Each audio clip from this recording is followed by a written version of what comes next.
திடீர்னு எங்கள் அப்பா கால் பண்ணி சாப்பாடு எதுவும் சமைக்காதமான்னு சொல்லிட்டாரு. ஏன் பையனை சமைக்க வேணாம்னு சொல்கிறீங்க, நீங்கள் சமைச்சு தர போகிறீங்களான்னு கேட்டேன். நான் சமைச்சு தர போகிறதில்ல, என் ஃப்ரெண்டு ஏதோ கடை திறந்திருக்கான், பிரியாணி வந்து எடுத்துகிட்டு வந்துட்டேன், நான் வீட்டில் இருக்க போய் எடுத்துக்கோன்னு சொல்லிட்டு சொன்னார். அப்படியே வந்துட்டு வெறும் சாப்பாடு மட்டும் எடுத்துகிட்டு போனால் எப்படி, ஃப்ரிட்ஜெல்லாம் கொஞ்சம் திறந்து என்னென்ன இருக்குன்னு பார்த்தா அம்மா காலையில் வந்து சூப்பெல்லாம் வந்து பண்ணியிருந்தாங்க போல், மட்டன் சூப்பு.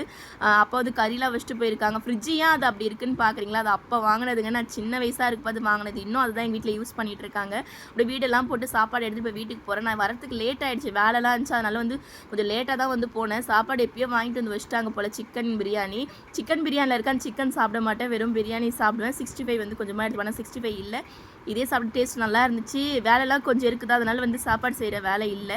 எப்பயுமே காலையிலே வந்து சமைச்சிருவேன். ஆனால் அப்பா வந்து சாப்பாடு வந்து இது செய்ய வேணாம்னு சொல்லிட்டாங்க இல்லையா, அதனால வந்து இதுவும் சமைக்கவே இல்லை. அம்மா சமையலோட அப்பா சமையல் ரொம்பவே பிடிக்குங்க. அப்பாவுக்கு வந்து நிறைய எக்ஸ்பீரியன்ஸ் இருக்குது, வெளிநாட்டிலாம் ஒர்க் பண்ணியிருக்காங்க. ஆனால் இப்போ வயசானதுனால வெளிநாட்டுக்கு போக முடியலன்னு சொல்லிட்டு இங்கே மட்டன் ஷாப் வச்சுட்டு இருக்காங்க. முன்னாடி நான் சின்ன வயசாக இருக்கு பார்த்தலாம், அப்போ வந்து பிரியாணி கடை, சூப்பு கடைலாம் வந்து போடுவாங்க இல்லையா, அப்போ கடையெல்லாம் நான் பார்த்துவேன். கடையில் வேலைலாம் வந்து செய்வேன். காலையிலேருந்து ஒரே வேலையெல்லாம் முடிச்சுட்டு சாப்பிட்டுட்டு ஒரு படத்தை போட்டு ஏன்னா ஸ்நாக்ஸ் சாப்பிட்டு உக்காந்து அப்படி இருக்கும்.